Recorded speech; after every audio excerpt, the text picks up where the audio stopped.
There we go. There we go. Really, we're going. We're live. We're going. Oh, now. Oh. You know what? We are so out of practice to this wait. John. 5, 4. Hi. Oh my gosh, I am like so stoked right now. I have not seen you guys or talked to you, and people out there in YouTube land and Facebook land and all those other lands in like way too long. I was going through a withdrawal. I was trying to figure out when was the last time we were live on a Monday night. I don't know, but it was a Monday night. If you count the virtual training, it was the last weekend in June, or the last Monday in June. Because then we had the 4th of July Monday. Yep. And then we had the week after that was something else. And then there was something else. And then here we are. Yay! Woo! It's all good. Thank you guys for joining us. We've got people jumping in from around the different Twitch and Facebook and YouTube. So excellent. Yeah. Excellent. So tonight, we've got a variety of different things we're going to be hitting tonight because first off, it's been a while since we've chatted, so we've got some things to discuss there. And it's going to kind of tie into our topic tonight about performing and playing of music to the different people that are in the audiences and such. So we're going to kind of have that as a eventual topic for our show tonight. But so since the last time I saw you guys, I've been doing a lot of video work outside with some DJ gear once again, because it just so happened that the weather for about 10 minutes stopped being hot and stopped being humid to the point where I had to go cut some air outside, literally cutting air so you could go through, not going out in like, okay, whatever, cutting. Anyway, so one of the new systems I've been playing with, I shouldn't say new, it isn't something new to the industry, but something that I have recently purchased was some 15-inch subs. Okay. And I don't know if you guys have ever played with 15-inch subs. We've got typically the 18-inch are what most of us use. Then there's a 12-inch sub, specifically in the Electro Voice line. You've got a 12-inch sub, you've got a 15 and an 18. Well, the 18-inch in EKX line, that is about a 78-pound sub. And it's a great sub, and it does well. Some people are like, oh, the limit comes on too much. Just a little PSA on that. Electro Voice has it set up so that the limit light will start to protect the speaker way before you're going to start doing damage to it. So it's Wish you had told me that before. It's like it's going to start, and if you're seeing the limit flashing, that's not a big deal.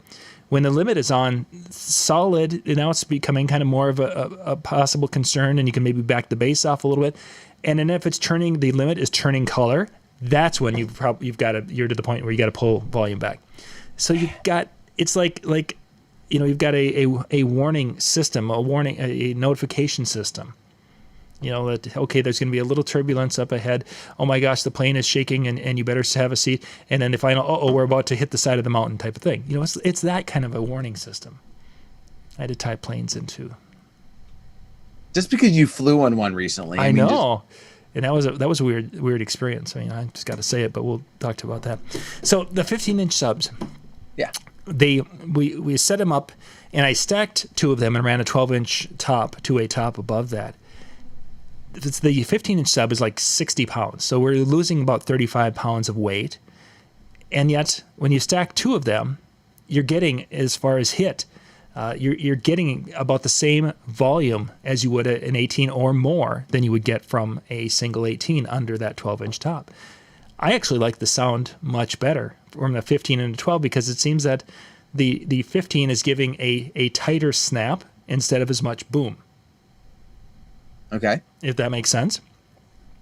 And again, if you've used different size subs, that's what people talk about is the 12 gives you what would be, in instance, a tighter bass. And then as you get larger, if you go all the way out to the 21-inch sub from Bass Boss, there's a lot of boom with the 21-inch sub. And it isn't a really defined, crisp bass. It's good, don't get me wrong, especially for the amount of money that they figured it out at that price point.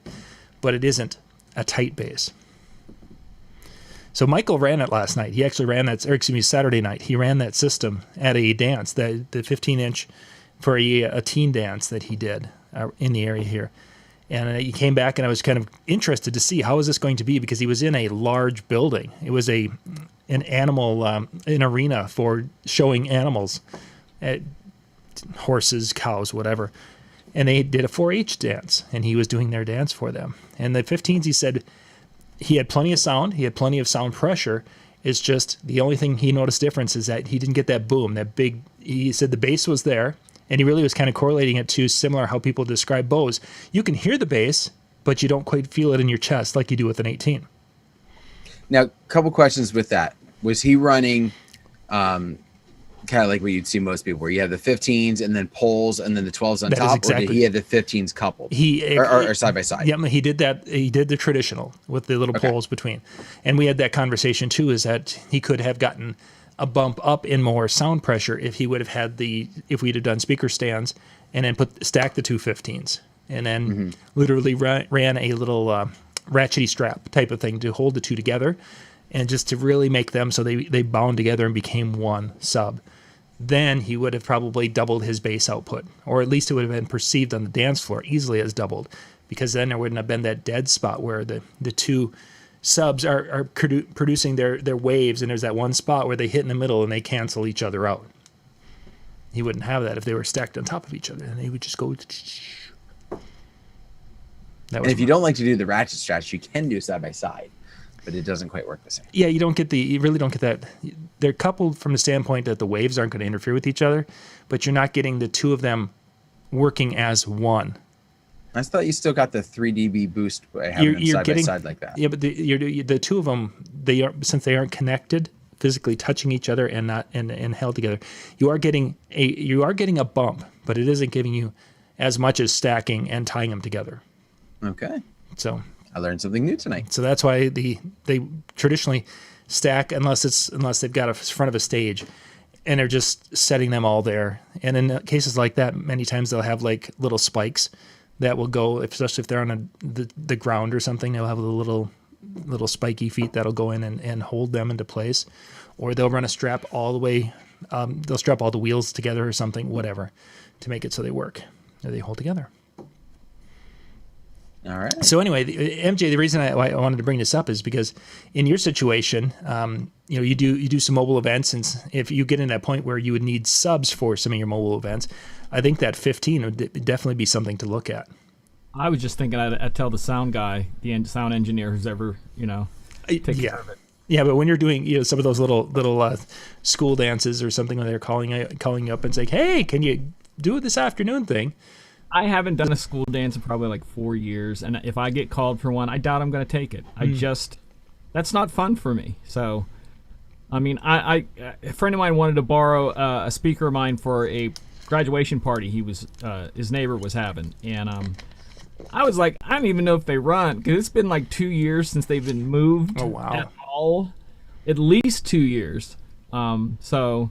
Yeah, it's interesting how far that's come. I would have to get another vehicle, and we talked about before, off air, that I was looking for something different. But literally with my car and my K12s and the case and 2 gig bars, I couldn't fit a sub in there if I had to. So anything beyond what I have now, I will have to hire out. So slightly joking about the sound engineer, but I have done that before, where it's just like, listen, I'm just going to pay somebody and take just a few hundred myself and let them do all the work. And leave it at that, and that actually has worked very well for me. Just simplify things like that. Oh, exactly. And I think that idea of it kind of fits into that renting gear. Why should I go buy the subs when I only need them one show a year or whatever? And in our situation with Michael, we were looking for something that was able to fit in his car comfortably, because he can get the 18-inch subs in there, but then he starts having to stack things up so high that he can't see out the back end. And the dad in me is basically like, okay, I want to try to make it as safe as possible, keeping things down low and have it so he can see out, the rear view mirror and everything. So, and there's going to be times where he's going to need the bigger subs, and he's going to need 4 of those big subs, and he'll pull the trailer. So it was funny. I was at a wedding this past Saturday, actually, as a guest. It was nice. It was awesome. It was different for me. But it was for a coworker of mine, and I kind of reached out to her. I was like, listen, if you can have me as a guest, I'd rather do that, just to get a night away. And I got to hear a new DJ, and really, first off, he did a fantastic job. I mean, it was one of those things where my coworkers kept coming up to me and they were like, "So, what do you think of the DJ?" Like they were trying to set me up. But the reason why I bring this up, he was only running 2 K12s that night, and we're talking. It was a pretty introduce myself, and say I appreciate what you did for Kelly. And when we were talking, I said, "But I gotta ask." I said, "Do you normally run subs?" Because I didn't know if this was one of those things where it was just had so many events that the gear wasn't available. And I was just, but I'll tell you, to have a 15 or an 18 really would have helped. Like, it was good. The dancer was good. People were having a good time, but it was kind of like what you talked about. There was no feel of it. You could hear it, you could hear it somewhat. I don't know if he dropped them into deep mode or not, but it was there, but it would have really just had that extra little something because of the size of the room that it was. Sure. Numbers of people was fine, but it was the size of the room that just killed the sound. MJ, and all the time that you were running, because you had the 212s, your K12s, have you ever had people come up and say, asking about a sub, and not to what Dan was referring to by asking that question, but like a regular guest, not a DJ, who would come up and say, "Gosh, I really wish there was more bass"? No one's ever said a word to me about anything ever. Mm-hmm. They don't like to talk to him. That's a different story. Well, there's that possibility, but we're going to say that's not that reason for this. Well, I don't take gigs that are that big. So, like, if it gets to a gymnasium, then I rent out. So mine are ones that people have had me at are small rooms or outside things where the bass is not a concern. Mm-hmm. It's just we want sound, and that's pretty much all it's been. I don't fuss a lot. Like I said, when you guys on your end of the world, when you're setting up for an event, the look and the feel of the event is in your hands. But the stuff I do, none of that is in my hands. So when I do my live gigs where I do use my equipment, I still take the same mentality that if this is what I have to offer, if it's what you need, great. If you need more, let me know. But I don't. If you're hiring me, not my equipment. Mm-hmm. For someone else, it's going to be, hiring my lights, my equipment, my professionalism. No, you're hiring me. And that's kind of, like I said, it just simplifies things out for me because I don't want to fuss with a lot of that. In the past, when I was a vocal performer, I did put on my own shows and have to deal with all of that. Sound guys, lighting guys, everything. And it was like, not in a million years do I ever want to do that myself. Mm-hmm. It's just not fun. And I'm doing, like I tell people, I do this because I want to enjoy it. It's not a day job where I'm doing it for a paycheck. I don't have children to raise, so I don't have all that. I want to enjoy it. And carrying in 15s and 50 up lights and putting on a tie, it takes away from what I want to do. So, Mm-hmm. But like I said, it's just simple. It comes down to simplicity. As a DJ, you know what a room needs. You're going to stand there and you're going to go, yeah, it could use a sub. And then you have to figure out what can you do, what are you willing to do? Because are you willing to spend the extra money to have subs brought in? Are you willing to rent the subs? Are you willing to move the subs in and out? Can you move, like I said, with my car, my friend Pat has 2 K12 subs. And he's like, yeah, but take them. You can use them. I don't use them anymore. And I can't fit them in my car. I mean, that's what it comes down to. Like, I have the free. I can't fit them in the car. Literally can't fit another thing in the car. I've already maxed out. I have the smallest rock and roller, and I've already maxed it out. So for me, it's just not something I worry about.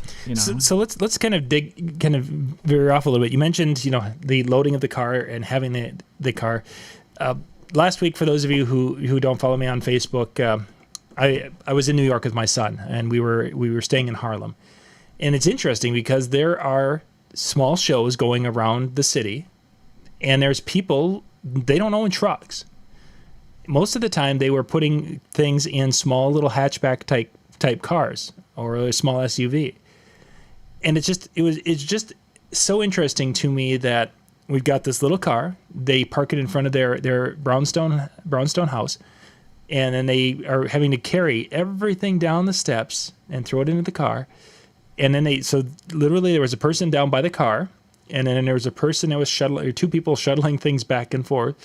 And this is how they're getting ready to go and travel to do an event. And it was, we've heard people talk about that, but I've never actually seen someone who's doing a full show out of such a small vehicle like that, and how they have to let's take that back a step, John, to every single Thursday, Friday, and Saturday here in the city. If you go, there's a couple streets in the city where it's just bars as far as the eye can see. Both sides of the street, 2 levels, so it's all it is. There's DJs everywhere, and every one of them you'll see a car pull up, take the stuff out. Person's waiting there, then they carry the stuff into the building, then the car goes somewhere else. And at the end of the night, same sort of thing. They get it by the door, car pulls up, hustle. Or for like me, I'm carrying stuff 2 blocks from the parking lot. That is just your life. It's not about, the venue has easy load in. No, they're taking me, like there was one place I DJ'd for 4 years where I had to come in the kitchen entrance. And the kitchen entrance, no joke, was about 3 inches wider than my shoulders. No joke. And upstairs, carrying equipment and a backpack. Up and out, both ways. I had to do that. So you just kind of, it's a different mindset, and I think all of that has kind of helped my mind look at simplifying things. Mm-hmm. How much do I need to really take? How much can I get away with not taking? My case has wheels on it, and trust me, they have put a lot of miles on those wheels. Rolling that case down. There was Todd Esteve from the in the Insider room. Came and visited me one time, and we're walking. It wasn't even all that far, block and a half.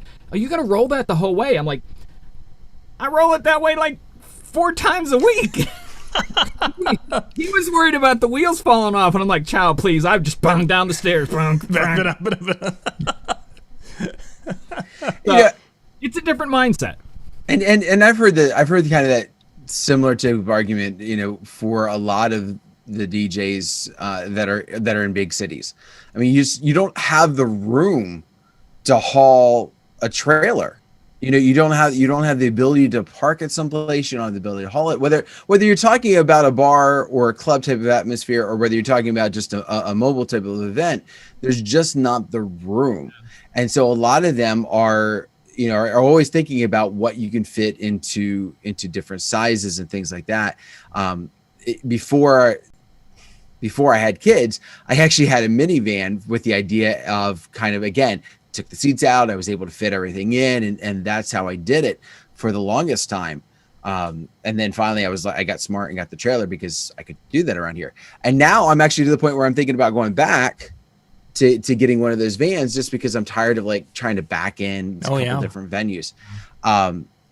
Because I'm just horrible at it, for one thing. But it's just one of those things where I think you always have to think about where, a lot of times we get gear happy. We see it at something at a show, or we see people talking about it, and we're like, I got to get that. And you don't always think about all the little nitty gritty things that getting it there via vehicle or a trailer, or, and you think, I can fit it in, but then what else? Mm-hmm. That is one of the things that I worry about with going to the van type of setup. I can fit that new booth that I have.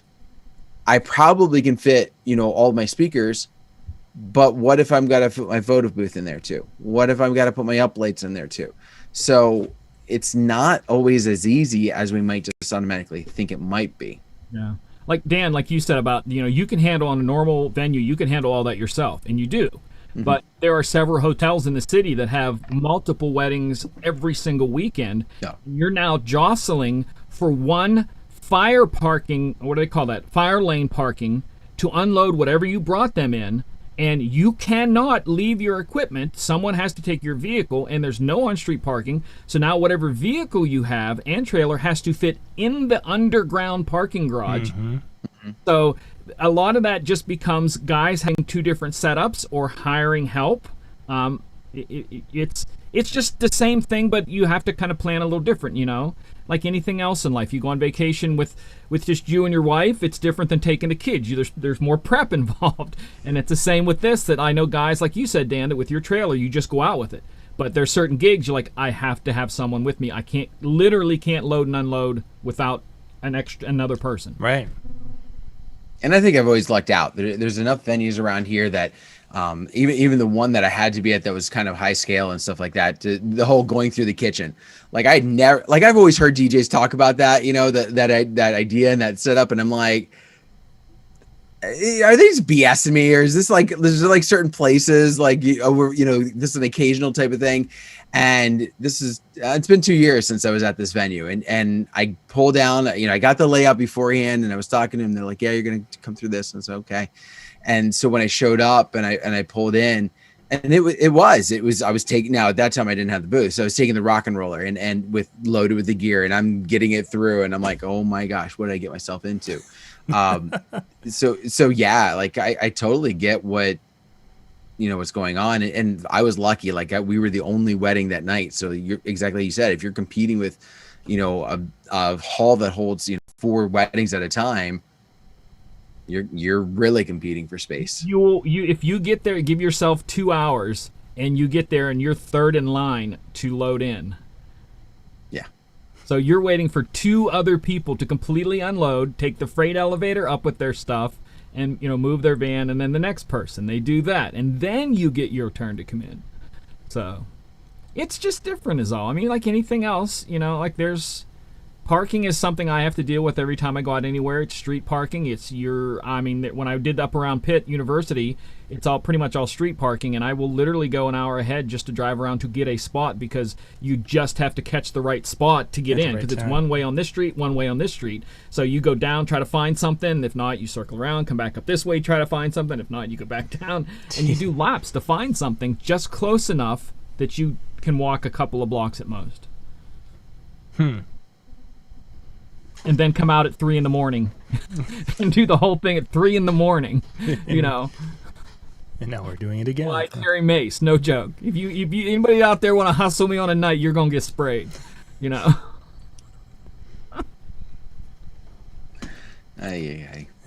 See, and those are just some of the things out here you don't worry about. You pull up next to the bear spray. You got to have bear spray there. I would be closer to needing bear spray or skunk repellent. Would be probably more accurate up in this neck of the woods. But yeah, you're at a venue that's out in and you can back right up to the door, and it's got a back door most likely, and you unload and do your thing, and don't have to worry about the gear sitting in the back of the truck, because there's nobody out. It's just there's a completely different world than what I was seeing in that Harlem, whether it was the setup, I should say, the loading of the vehicle to go to the event, or I ran into a different one who was getting set up. They were doing a street, some music on the street there. And it was just a reversing of the process. As you were saying, they parked the vehicle. One person basically stayed at the vehicle, and they loaded everything. And the 2 guys took off with the gear, and that person went to go park because it was in a no parking zone, but it was a quick unload zone. I want to throw a twist in there, John. So these people are coming from their houses, right? Mm-hmm. Last time you guys went to the grocery store, imagine living where they did and have to go and get groceries and then take all those groceries in the same manner. Well, I actually watched one younger family do that in that group of row houses, but that was very unusual. Most of the folks who were living there, they don't cook very often. Shop for the day usually. Yeah, just shop for the day. They go to one of the local grocery stores that's only a block or 2 away, pick up a couple of things, and that's what they did. It was a completely different world from here. I have 3 freezers in the house, and they're probably all 3 full at any given time. Although I did see one when I came back, it has 2 gallons of ice cream in it, which we never have 2 gallons of ice cream. So I don't know how that happened, but I wasn't in charge. Because Sunday was International Ice Cream Day. I think that must have been it. And I looked at one was a mint chip, which that's okay. I'm good with that one, and then a cookies and cream. So it wasn't bought for me because I like the different flavors. But anyway. So yeah, it was just a completely different world when it came to that. And even in practicing, I was talking to one gentleman who's a musician there, and it's like, so these houses, I mean, I'm in one that's identical floor plan to the one he was in, and it's like, how do you practice? And again, a musician, he's like, I go down to one of the parks, and he goes, I'll literally go, and I'm in the middle of the park, and I will play there. And he said it's not to go and make tips or anything. It's just that I need to have a space. And if I'm here, I'm bothering the neighbors. If I'm in the middle of a park, I'm getting my practice time in, and occasionally, people will listen and enjoy it. But at least I can do that. Yeah. And you can't do it at their houses because people that the musicians will all meet at the park, even though they don't play together, to amplify their practice. Yeah. Total strangers will sit together and they'll work on things like that. Yeah, I saw a guy in our park, and I don't consider myself. I mean, I live within the city limits, but it's nothing like New York. But I saw a guy at the park playing the bagpipes the other day when I was out for a hike. Mm-hmm. Standing in the parking lot, just going at it. I'm like, yeah, okay. yeah. I saw. I think one of the mornings at about 8:30 in the morning, I saw a guy out there in a park playing his trumpet, and it wasn't the bag. He was literally like walking and playing. So there was, he must have got out of his vehicle or whatever and left his case and everything with that, and he just played as he walked through the park. Yeah, and he was good. DJs will hook up to their cars that way and just sit on the back of the hatchback and practice scratching out in a parking lot somewhere. I mean, that's how DJ Herc in New York City started, throwing speakers in the back seat of his convertible, and going that way. That's how he started. And that kind of transitions to one of the angles I wanted to talk about tonight, is that happened a lot, as far as there was people would. I actually, for the first time, saw these little controllers, like the little Hercules type controller. People were actually using them in their cars, and they were basically playing their own little soundtrack. And the only thing I could come up with is that, again, we're in an apartment, and they can't practice in there and do things. So they're practicing in their car where they can roll the windows up if they need to and still be doing what they're doing. Yeah. But that, I think I saw 3 or 4 doing it on the main street there that I was staying on for the week. But it was just that idea that people were creating their own little soundtracks, whether they were doing it, if they had speakers in their backpack, a couple of little mobile speakers like that. On their bikes, they had speakers tied onto the back of their bikes. And that doesn't even include the number of people who are wearing, ear pods or something to that effect. Those little Apple ear pieces there. Oh my gosh, those are incredibly popular in New York. It's like either the people are wearing Beats or those little iPods. Or you have the knockoff version. Or you get. I did not see many knockoff versions. It's called Earfun. I love their stuff. It's fairly cheap, and the sound is incredible, including noise canceling and ambient, letting in ambient sound on these. I love these things, and I have them because I use them constantly. Yeah, I was just amazed at. Constantly. There's very few people that weren't. Yeah, like you've been to the expo and you've seen those little PT turntables, the little mini turntables. Yep. That's what that whole community of the portabilists are doing. They're going out with a record player that they can actually move and take places that runs off battery or some sort of external power pack, and they're getting to go out and do stuff that way. Mm-hmm. So and again, I never really saw much of a market for it. You see the ads and they're on an airplane practicing, and it's like, yeah, okay, whatever. But when you actually are in that type of an area where they can't practice in the house because maybe they have kids and the kids are needing to get to bed, so they can go out to the car. I mean, basically the things you saw people doing in the car that wasn't moving, they were either out there on a telephone having a conversation. And it's interesting, when you're in New York, it isn't talking into the telephone, it's screaming into the telephone. It's like, oh, what? Anyway, that's why I said I don't talk loud enough for the conversations in New York. So they're in their car having a conversation that way, or they're in there listening to their music or practicing their music. One gentleman was in there playing his clarinet in his car. And I think it's just because when you're in that tight of quarters that this becomes like an additional room to your house. I wonder... New York City, in the city, it's... I know this is not the type of show to bring this up, but they have legalized sex in a parked car in New York. Goodness. I guess I can't say that. That I didn't see in the parked car, during the times I was walking around. The windows are up and the doors are closed. You will not get ticketed if you're in your car, and supposedly stuff on the windows, but they passed that in New York City. Well, I got to appreciate that they must have passed a semi recently, a year or two, I don't know what it was, but now smoking weed on the street is also legal, I guess. It's not. I don't know if they passed their law for legalizing it, but whether it is or it isn't, they just don't enforce it. It has passed as recreational. Yeah, recreational use of it. I have some friends who wish they lived in New York. Yeah, okay, yeah. Well, all you have to do is just kind of walk down the street. Horrible. There's a club I do in West Virginia that's like that.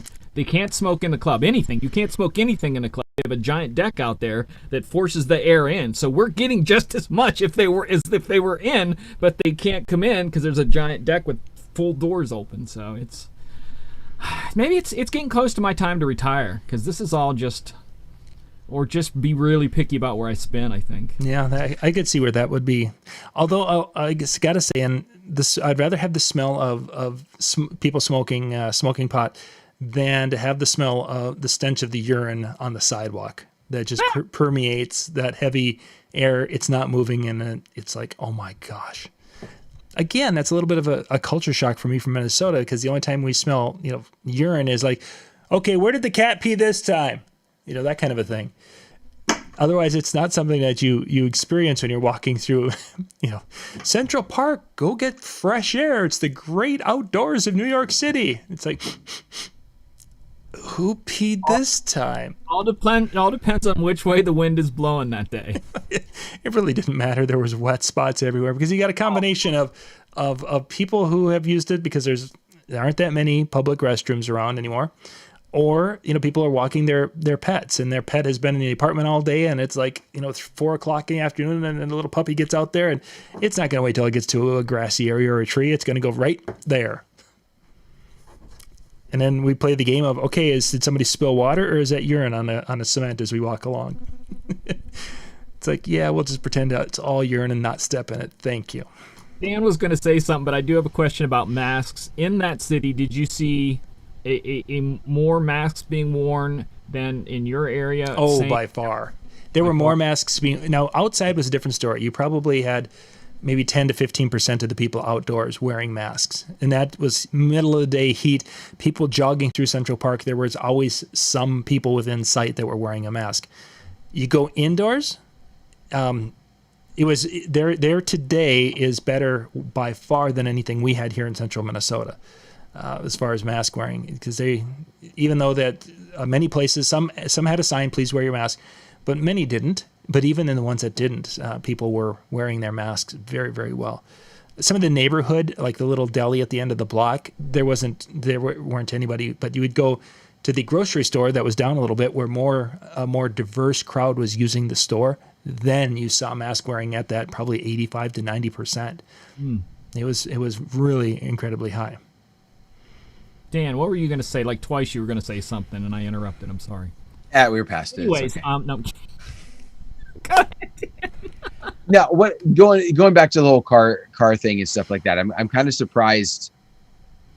It doesn't surprise me that exists, but I'm surprised in some ways that some of the groups haven't tried to jump on that within their marketing.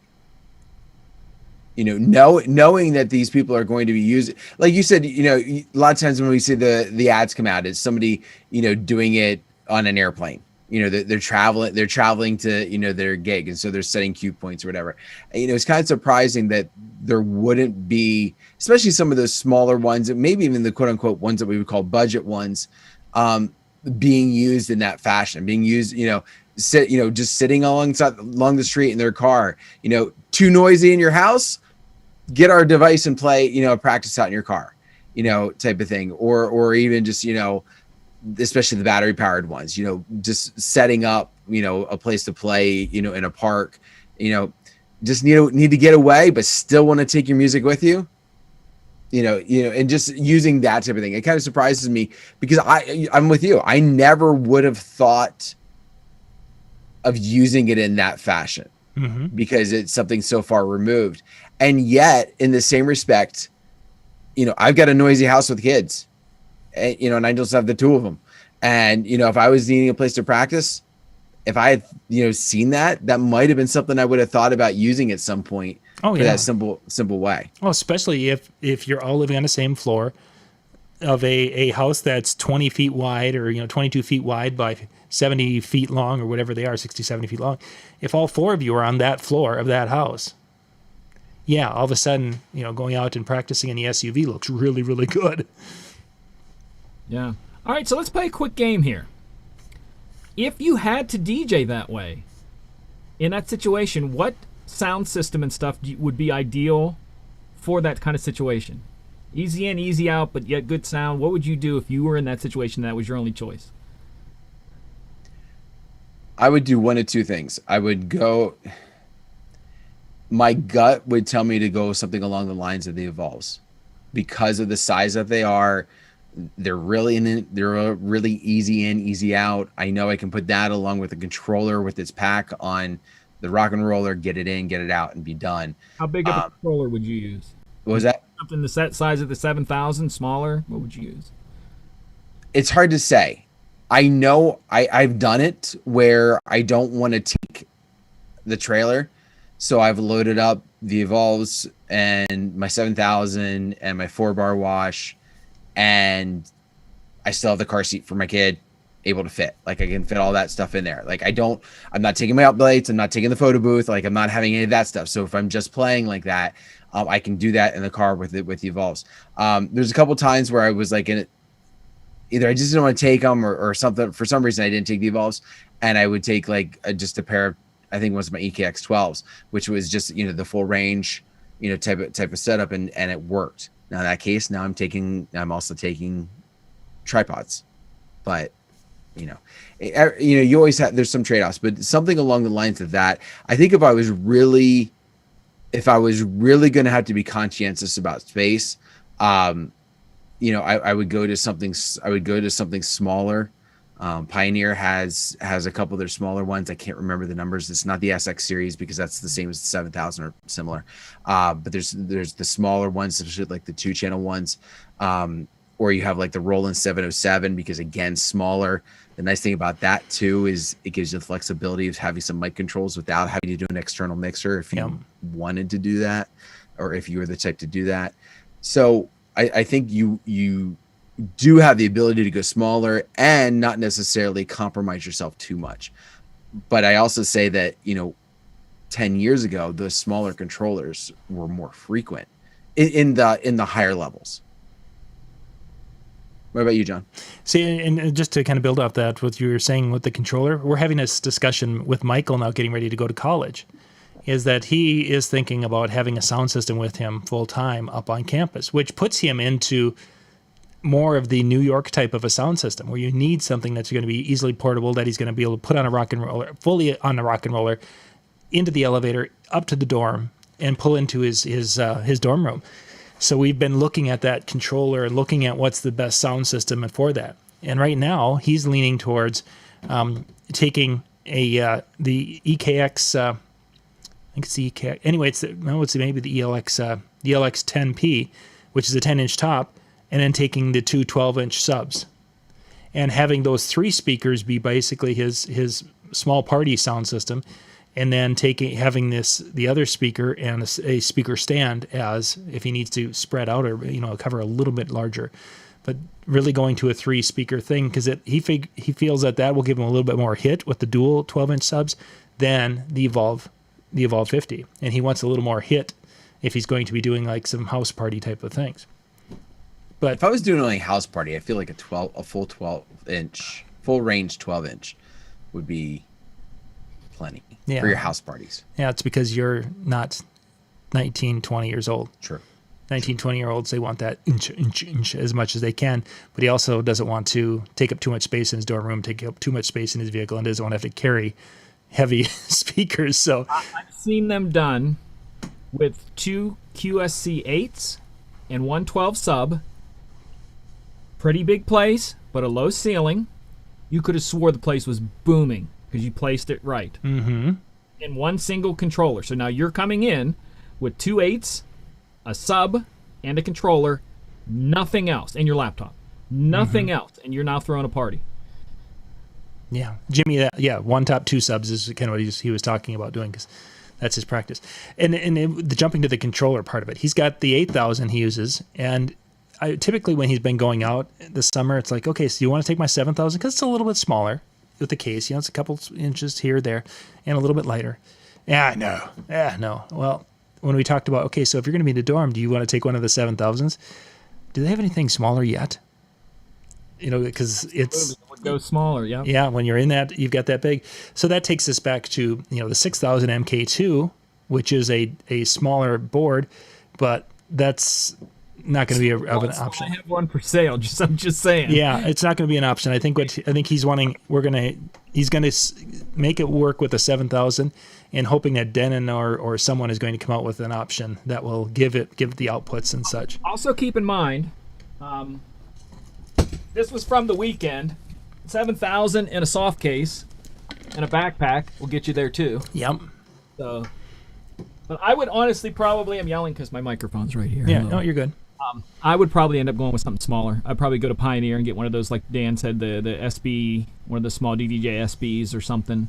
2-channel, simplified, single mic, get the job done and out the door. Because it doesn't matter what you have, you're going to get paid no matter what you bring. Yeah. And if you are afforded the room to take something bigger, fine. Yeah. And he's anticipating not having that capability.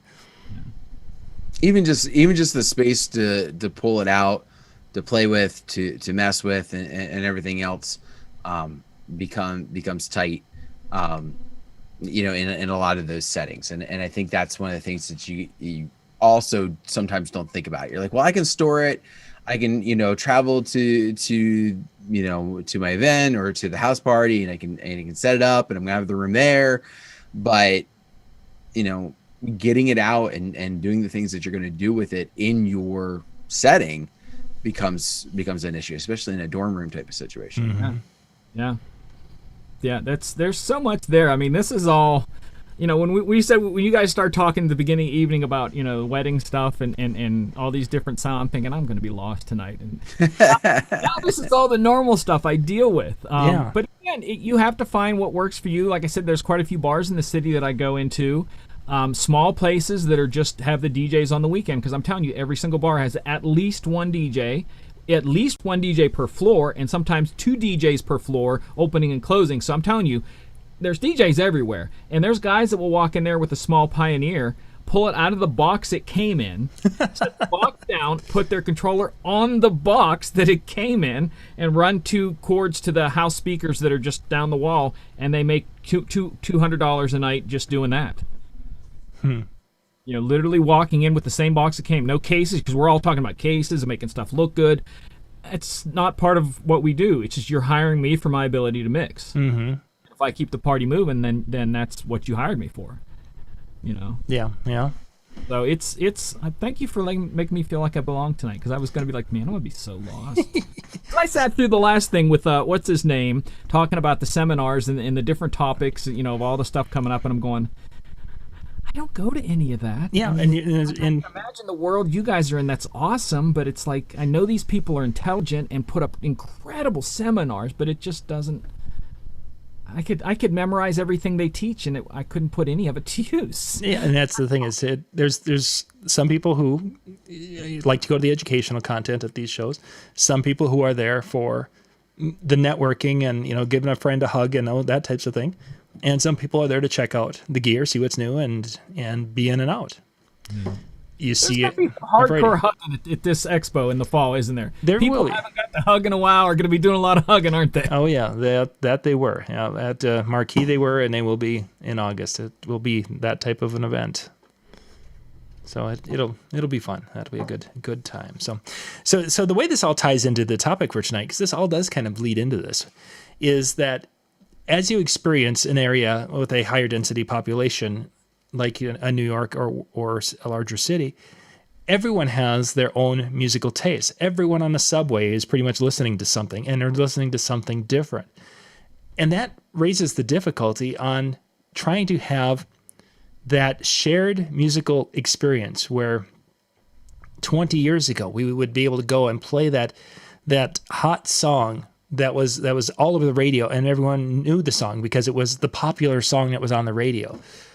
You don't have those types of experiences anymore. And my thing is what I wanted to really discuss is is it, picking those songs? It seems like at times you almost feel like you're throwing a dart against, or, a dart at a dartboard when it comes to picking songs.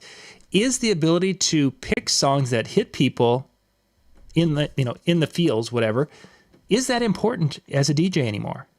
Or is it just that it's so difficult that we just aren't going to be able to do it, and here's what we're going to do? It's like playing Angry Birds. That's why I wore this shirt tonight. You're going to throw a lot of stuff against the wall and see what sticks. I see what you did there. It's my DJ Angry Bird shirt, too. It is. But it's going to be like that. You're going to throw a lot of stuff against the wall. You are going to do a lot of test stuff. That's why I dig into the streaming stuff that I do, because it gives me opportunity to grab something. And if that song that somebody said it's hot, and I have at least 3 people ask for it, and I'll stream it, and then if it makes the room pop, then I go, I got to fit that niche a little bit more. Mm-hmm. So it is a lot more, whether it's a lot more knowledge or a lot more being able to roll with the punches. One of those two, I think you have to do a little bit more now. So is it more of a fishing expedition, for lack of a better way to describe it? You're casting, you're casting to see where you can hit and then all of a sudden there might be some more action in this genre, this area.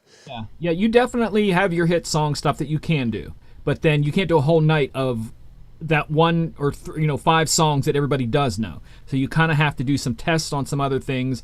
I will tell anybody this: if you're DJing in a new place, go ahead of time. Don't come in there acting like you know everything. Go watch other DJs if you can. See what they spin. Here, put your Shazam now as a thing that you can do always on. Get their entire playlist on your Shazam and listen to what hits. Pay attention. That's your key right there. Because if somebody else has them popping, go that direction. If they don't go that direction. One of mine Saturday, I was given list after list after list, but I just kind of felt the audience and went with it, and management was happy and everything. And sometimes you're going to do well, sometimes you're not. So don't beat up yourself if you don't do well. I'm going to tell you that much. Don't beat yourself up. I mean, there's just, what do you guys think, Dan? Well, Dan, I was going to say, Danny, you were at a wedding this past weekend. How was the response from the crowd when it came to some of those songs? Was there a unified response, or was it spotty? You're still I think it's a little different when it comes to some of our wedding setups, because you're looking at more. You think about a lot of the times we get more of the crowd pleasers, you get more of the classics that apply to everybody. By the time they really filter into a wedding market with consistency, it's not the same as streaming, the artist, because they're hot and you need to have them right away. Like when you're doing weddings, not to say you can't work that in, but I feel like there's a timepiece that you almost get afforded, because if it's too new to a wedding group, it can be hard. Now, I will say there are some groups and there are some DJs, and some very popular ones that some of you probably follow on their channels and everything like that, who would say, I've made a great job of maybe not breaking music, but playing something before everybody knows about it and making it work. And I would say that that's true, but I would also say it's much harder to create that, because you also have to make yourself known as being the type of DJ who's going to do that. Because I would tell you right now, if I tried to do that at my last 2 weddings, tried to bring something out like that in that manner, it would have fell flat on his face. Sure.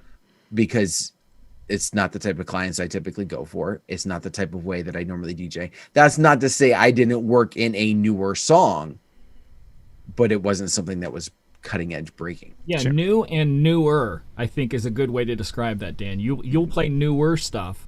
Absolutely. That'll be your test songs. Yeah. Yeah.